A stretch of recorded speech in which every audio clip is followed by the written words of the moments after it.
right, and we are back with another classic Reebok model.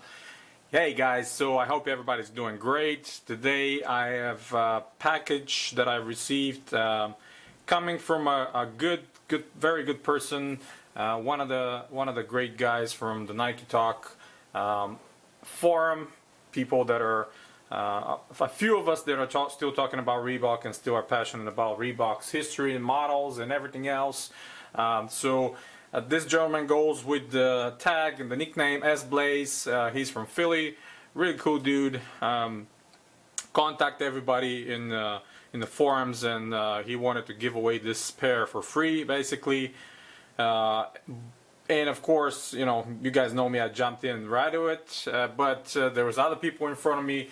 But since everybody knows how passionate I am about Reebok, they kind of give that chance to me, so which I really appreciate everybody giving it to me. And S-Blaze, I got him in contact with him, he sent it to me, and here they are.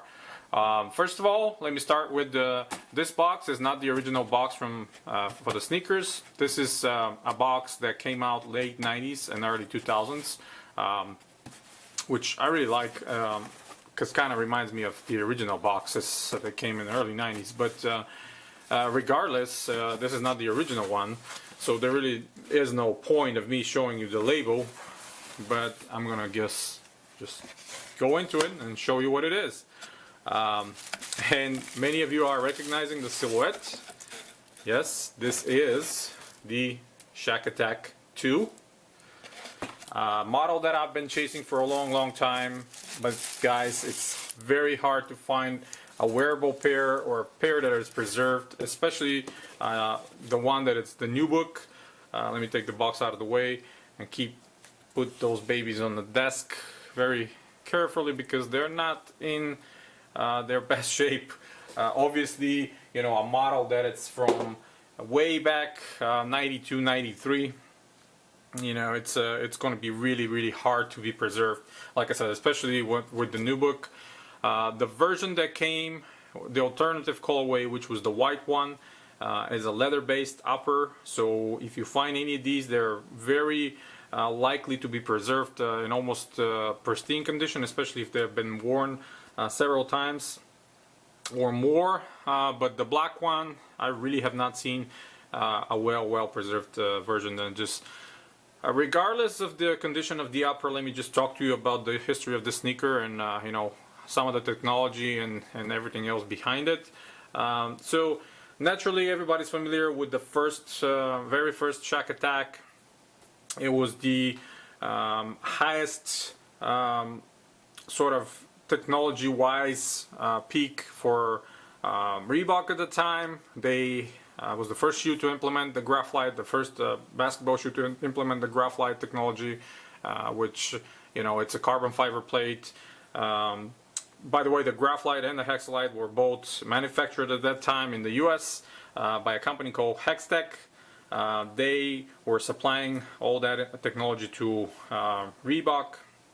That's why many of you are wondering how come, you know, the pumps and the hexalites and all that was different and feeling a lot better back in the day than now. This is one of the reasons. Now all of them are produced in China, not the same quality, not the same functional. So unfortunately, this is how it is. So one of the, and probably the only problem with the original Shaq Attaq was the pricing. Those of you that remember those days knew that Shaq Attaq was one of the most expensive shoes on the market, and you know, even more expensive than Jordans in some areas of the world, especially where I grew up in Europe. But you know, Reebok's effort was to create a more affordable shoe that it's again signature that the player can wear, and you know, fans of course at that time can buy. Naturally, Shaq was a huge name at the time. They were trying to create shoes that can be bought by everybody, and this one came. The second season of Shaquille O'Neal on the league, this shoe was introduced and is the his signature shoe that it was the shortest life ever because he wore it about half a season, I think, maybe even less until the third generation was introduced. And I will talk to you about that real quick as well. So this shoe came out on a price of $100 compared to the original Shaq Attaq one, which was introduced at $125, which at that time was really expensive.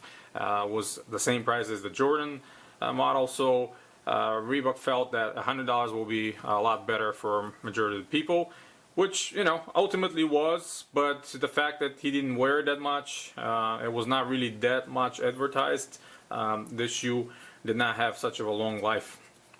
Regardless of that, let me talk to you about the technology. Midsole, Polylite, as you can see, even 20 some years later, very responsive, not giving away, not cracking, not crumbling, not any of that, which is great.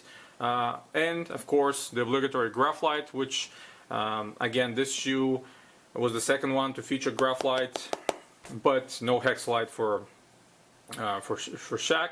And actually that was the last one to not feature hexalite until, you know, they move on to other technologies in the future. But you know, graphite was such a huge thing at the time. Reduced the overall weight of the shoe tremendously, provided some responsiveness, and of course we have Reebok right here and Reebok at the end, so double branding. But I really liked it back in the day. You know, seeing it in the store, I actually liked it a lot.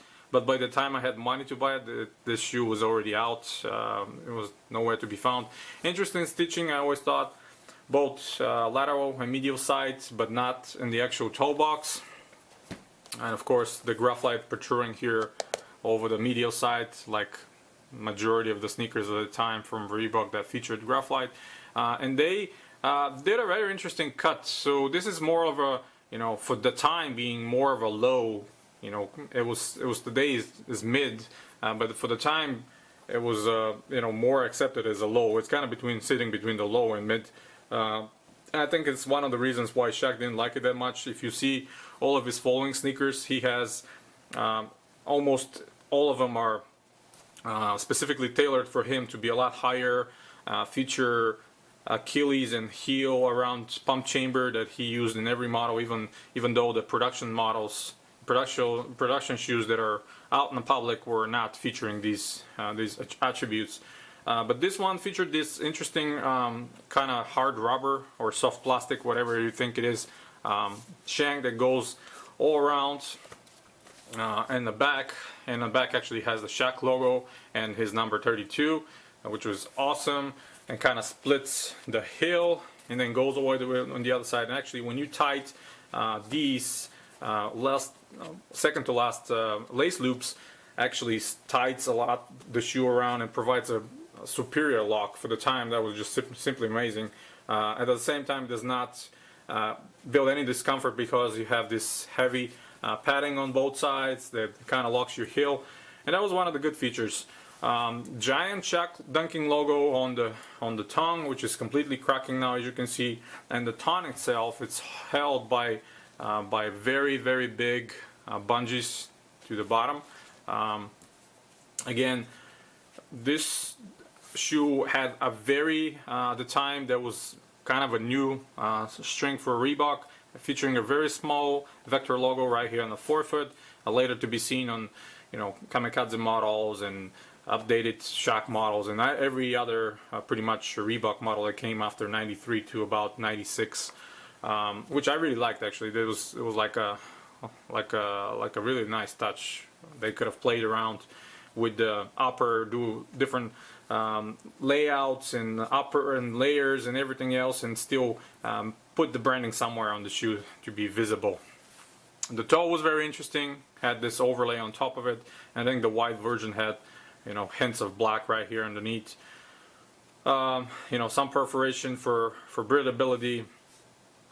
And I really like this shoe. I mean, the silhouette was really nice. Kind of, you know, reminds me, maybe if you look at later, Jordan 14 kind of has this, you know, sloping structure on one side.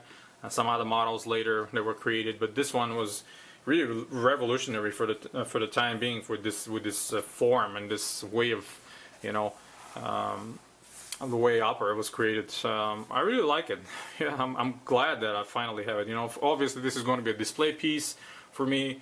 It's not going to be anything I can wear, and it's, you know, 9.5 size. It's not even my size, but you know, I'm really happy to have it, and, you know, huge thank you to S-Blaze. Very nice padding, and let me see if I can pull the insole. The insole is rather interesting. It's one of the coolest insoles for the time. High performance insole, and you can actually see some of the writing. Man, how is it possible, you know, almost 25 years later, the writing on the insole to be still intact? And I have shoes that I bought literally like a few years back, or not even from other brands, and they completely scrapped off. But anyway, very well made insole, tailored, very anatomic, and super thick. I mean, look at this. This is like super thick, and the one I actually haven't seen this kind of an insole in any other shoe. Kind of mimics the outsole, if you will. See, very nice, very thick, very padded. What some of you might be familiar with, today's questions provide this kind of insole. Very nice.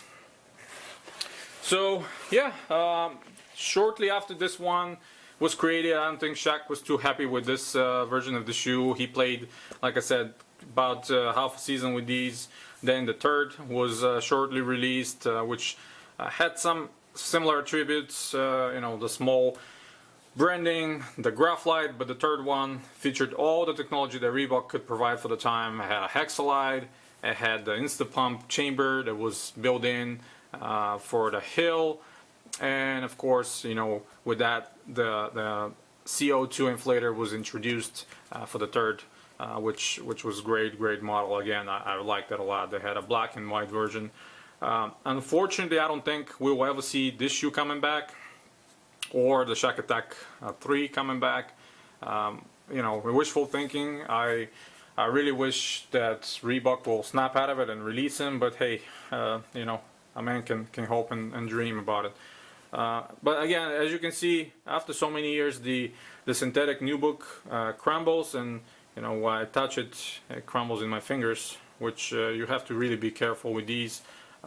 If it's the leather shoe, the white based upper, I guarantee you they'll be perfectly wearable if you have them, if you find them. They're so rare because they were not that popular anyway, and they were not produced in the huge numbers anyway. But if you find a pair in the white based upper, you know, buy them. You're not going to regret. They will be fully wearable. I guarantee you a lot of people will not even know what those are.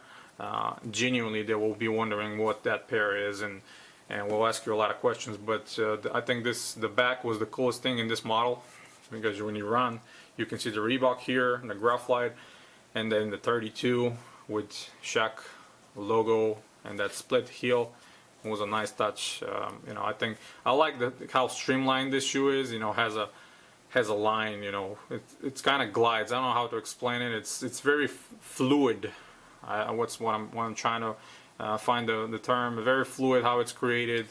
Look at the detail on the midsole. I mean, this is something that came in the 90s. You know, they don't even make these kind of midsoles today. If you look at today's signature shoes, the midsole is like blam. That's it. It's just one strip of nothingness. There's no creativity, or there's no ideas in that thing. It's just nothing. That's why one of the things I'm not a huge fan of today's designs. But anyway, that's my opinion. But look at this one. It has so much detail and it's so nice. These shoes are just amazing. You know, I'm super happy to have them. Again, huge thank you to S-Blaze.